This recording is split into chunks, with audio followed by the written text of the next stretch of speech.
Hello বন্ধুরা, good morning. কেমন আছেন সবাই? আশা করছি ভালো আছেন। জয়শ্রী টাইম স্টোরি নতুন আরেকটি ব্লগে সবাইকে স্বাগত। তো গতকাল বৃহস্পতিবার ছিল, যে পুজো হয়েছিল, মানে ঠাকুরমশাই আসেনি, কিন্তু পুজোর জন্য সব কিছু রেডি করেছিলাম। আমরা বাড়িতেই পুজো করেছিলাম নিজেরা। তো সেই বাসি ফুলগুলো তুলে খুলে ফেলছি মালাগুলো। সকালবেলা উঠে স্নান করে নিয়েছি। আর আজকের একটু বেলাতে এসেছি ঠাকুর ঘরে, তার কারণ আজকের একটু মাথাতে শ্যাম্পু করেছি, ওই জন্য একটু দেরিতে স্নান করেছি। এখন বাজে 8:30 হবে। হ্যাঁ, 8:30টাই। চলুন, মালাগুলো সব খুলে নিয়েছি, এবার এগুলোকে বাইরে ফেলে দিয়ে আসবো, দিয়ে তারপরে আস্তে আস্তে বাকি কাজগুলো সমস্ত সেরে নেব। ঠাকুর ঘর একটু সময় লাগে কাজ করতে। তো ফুলগুলো ফেলে দিয়ে তারপরে ঠাকুর ঘরটার সব মোছা কমপ্লিট হয়ে গেছে। আর এখন যাচ্ছি একটু বেলপাতা নেব আর একটু আকন্দ ফুল, ওই সিঁড়ির উপর থেকেই নেব। বেলপাতা পেড়ে নিয়েছি, আর এই যে হাওয়া দিচ্ছে আর কত সুন্দর লাগছে দেখুন। চলুন এখান থেকে কটা ভালো ভালো দেখে ফুল নিয়ে নিই। আর এখানে গাছে না প্রচুর পরিমাণে কাঠ পিঁপড়ে আছে, তো ওই জন্য হাত দিয়ে ওখানেই একটা ছিল, ওই পিঁপড়েটাকে হাত দিয়ে সরিয়ে দিলাম। আর এখান থেকে বেশি ফুল হাত পাচ্ছি না, অনেকটা দূরে দূরে। আর কুঁড়িগুলো নেব না, এমনি ফোটা ফুল টাটকা যেগুলো ফুটেছে ওইগুলোই ছিঁড়ে নিচ্ছি। চলুন, নিয়েছি কটা ফুল। আর এই যে গাছে হয়েছিল তুলেছি বেলপাতা, অনেকগুলো ফুল হয়েছে আজকের, সব লাল কালার, জবা ফুল আর সাদা জবা। আর এই যে এই কটা আকন্দ ফুল নিয়েছি। এখানে এই যে ঠাকুর বাসনগুলো সব মেজে ধুয়ে একদম পরিষ্কার করে সব কিছু রেডি, এবারে শুধু ভোগ দিয়ে নেব। প্রথম শিব ঠাকুরটাকে স্নান করিয়ে একটু জল দিয়ে দিচ্ছি, আর তারপরে ফুলগুলোকে সব এক এক করে সাজিয়ে নেব সব জায়গায়। ঠাকুর ঘরের কাজ করতে গেলে না একটু শান্ত পরিবেশ, একদম আওয়াজ আসবে না, কেউ ডিস্টার্ব করবে না, নিজের মনের মতো করে ঠাকুর ঘরে সময় কাটানো যায়, খুব ভালো লাগে। আমার তো ভীষণ ভালো লাগে। কিন্তু এই ঠাকুর ঘরের কাজ করছি, কেউ কানের কাছে এসে কথা বলবে অপ্রয়োজনীয়, এগুলো আমার একদম পছন্দ নয়। এখন ঠাকুর ঘরে আসা অনেক কমে গেছে, একটু শুধু প্রণাম করতে আসি। কিন্তু যখন ছেলে হওয়ার আগে প্রত্যেক দিন ঠাকুর ঘরে অনেকটা সময় দিতাম, গীতা পাঠ করতাম, তারপরে ভালো লাগতো। কিন্তু কেউ যদি কানের কাছে এসে তখন কথা বলে না, আমার খুব রাগ হয়, আমার একদম মাইন্ডটা ডাইভার্ট হয়ে যায়, তখন অন্যদিকে মনটা ঘুরে যায়, তখন একদম ভালো লাগে না, খুবই অপছন্দ করি। তো দেখুন এখানে কাকি এসেছিল, আমাকে জিজ্ঞেস করছিল কিছু, ওই জন্য ঘুরে কাকির সঙ্গে কথা বলছিলাম। তারপরে ফুলগুলো সব সাজিয়ে নিয়েছি, আর এখন ভোগ দেব, ওই জন্য ওই যে ঠাকুর বাসনগুলো সব এক এক করে নামিয়ে নিচ্ছি সাজিয়ে। তারপরে ওর মধ্যে আজকের পেয়ারা দিয়েই দেব। তো আজকের গাছের পেয়ারা নয়, আজ হাজব্যান্ড কালকের গতকাল রাত্রেবেলা অনেক ফল নিয়ে এসছে। শাশুড়ি মার শরীর খারাপ, ওই জন্য গ্রিন অ্যাপেল এনেছে, তারপরে রেড কালারের যে আঙুরটা হয় না ওই নিয়ে এসছে, তারপরে মৌসুম্বি লেবু, পেয়ারা নিয়ে এসছে, আর কি আছে,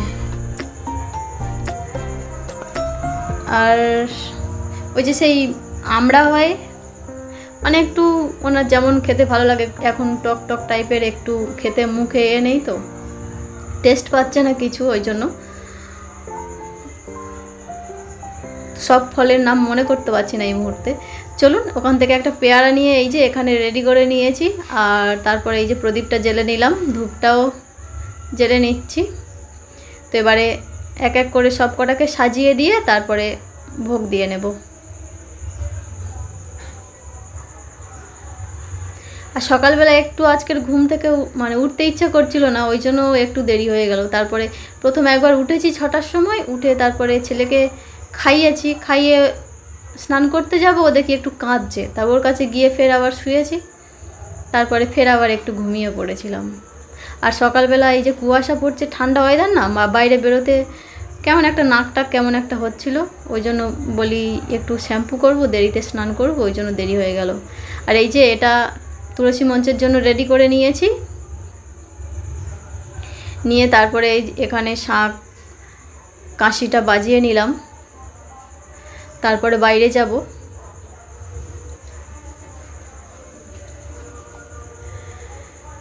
ঠাকুর ঘরে ভোগ দেওয়া হয়ে গেছে, এই যে দেখে নিন, আমাদের ভগবান দর্শন করে নিন। আর ফুলগুলো দিয়ে সাজিয়ে দিয়েছি। চলুন এবারে তুলসী মঞ্চের দিকে যাই। বাইরে এখানেও চলে এসেছি, আর ছেলে উঠে পড়েছে, আওয়াজ পাচ্ছি আমি, তো ওকে ডাকছিলাম যে এখানে চলে এসো। ও মনে হচ্ছে বিছানা থেকে এখনও নামেনি, হাজব্যান্ড এখনও ঘুমাচ্ছে। আর বাইরে হাওয়া দিচ্ছে ভালো, আজকের বেশ ভালোই ঝোড়ো হাওয়া দিচ্ছে, ওই জন্য এই প্রদীপটাকে, এই যে এটাকে কি বলে, ঝাড়ি না হাঁড়ি কিছু একটা বলে, জানি না, তো এর মধ্যে দিয়ে দিলাম।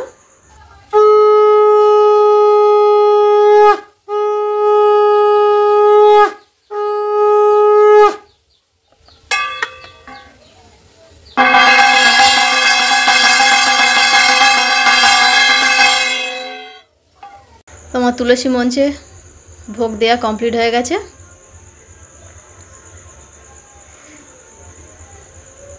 আমার তুলসী মঞ্চে ভোগ দেওয়া হয়ে গেছে। তারপরে ঘরে এসে ছেলেকে মুখ ব্রাশ টাশ করিয়ে দিয়েছি, দিয়ে ওকে খাইয়ে দিয়েছি, দিয়ে তারপরে এই যে চলে এসেছি রান্নাঘরে। রান্নাটা কাকি করছিল, কিন্তু উনি একটু উঠে গেছে কোনো একটা কারণের জন্য, ওই জন্য আমি এসে বসেছি। ভাত হয়ে গেছে আর তরকারিটা বসিয়ে দিয়ে গেছে, তো ওটাও হয়ে এসছে। একটু টেস্ট করে দেখে নিই ঠিকঠাক আছে কি, তারপরে নামিয়ে নেব। আর এদিকে হচ্ছে বিট আর গাজর ভাজা, বেশিরভাগ বিট, গাজর অল্প আছে। তো এটা অনেক দিন থেকে পড়েছিল ফ্রিজে, গতকাল বের করা হয়েছিল ভাজা হবে বলে, কিন্তু ফের আবার রেখে দিলাম। ওর পরিবর্তে কি একটা হয়েছিল, বেশ ঠিক খেয়াল পড়ছে না, মনে পড়ছে না। তারপরে এই যে এখানে তরকারিটা একটু লবণ কম হয়েছিল, একটু দিয়ে দিলাম লবণ। তো এই লবণটাকে একটু তরকারির সঙ্গে মিশিয়ে নিয়ে একটু ফুটে গেলে নামিয়ে নেব।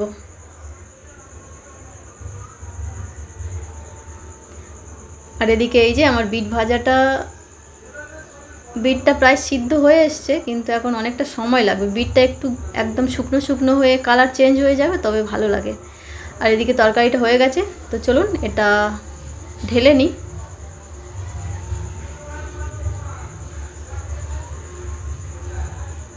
তরকারিটা নামিয়ে নিয়ে ওই যে এটা আছে না বিট ভাজাটা, ওটা এই সাইডে বড় গ্যাসে এই পারে নিয়ে নেব।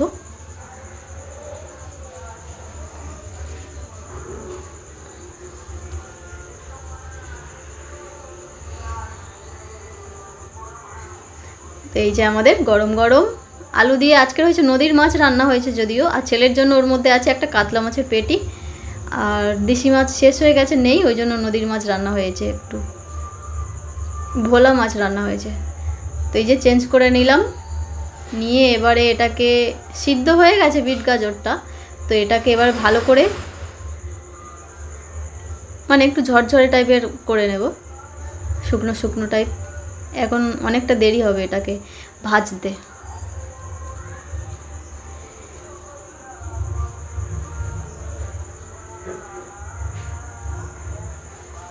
ছেলেকে আজকে সকালে ম্যাগি বানিয়ে খাইয়েছি।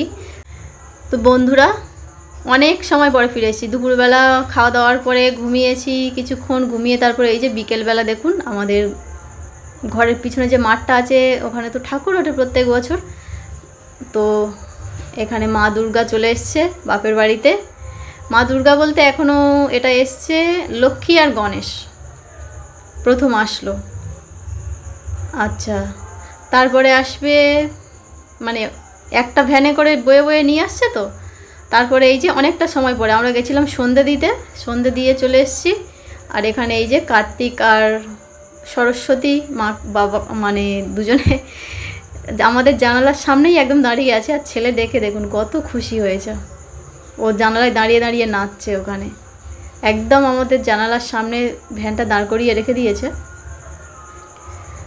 আর প্যান্ডেলটা এখনও কমপ্লিট হয়নি, এখনও বাকি আছে। একদম সিম্পল প্যান্ডেল হয়, কোনো কাজ হয় না, প্লেন।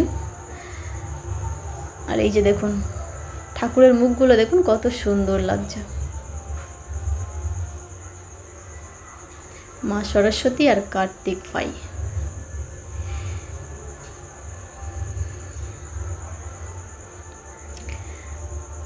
আর আরও একটা ভ্যানে আসছে মা দুর্গা, মানে সন্ধ্যা হয়ে গেছে আর আকাশে বিদ্যুৎ হচ্ছে একটু, ওই জন্য নিয়ে চলে এসছে তাড়াতাড়ি। এই যে দেখুন মা দুর্গা বাপের বাড়ি চলে এসছে। এখনও রেডি হয়নি ঠাকুর, মানে গয়না পরানো হয়নি, শাড়ি পরানো হয়নি। তো ভ্যানে থেকে নামিয়ে প্যান্ডেলের মধ্যে নিয়ে নিচ্ছে ঠাকুরগুলোকে, মানে সব কটা নেওয়া হয়ে গেছে, শুধু এটাই বাকি আছে। তো বন্ধুরা আজ ব্লগটা কেমন লাগলো আপনাদের কমেন্টে জানাবেন। আজ এ পর্যন্ত, ফিরে আসছি পরবর্তী ব্লগ নিয়ে। আর পুজোতে তো বৃষ্টি হবে শুনতে পাচ্ছি, এখন তো মাঠের অবস্থা প্রচণ্ড খারাপ, দেখতে পাচ্ছেন একদম মাঠে কাদা ভরে আছে। আজ এ পর্যন্ত, ভিডিওটি দেখার জন্য ধন্যবাদ।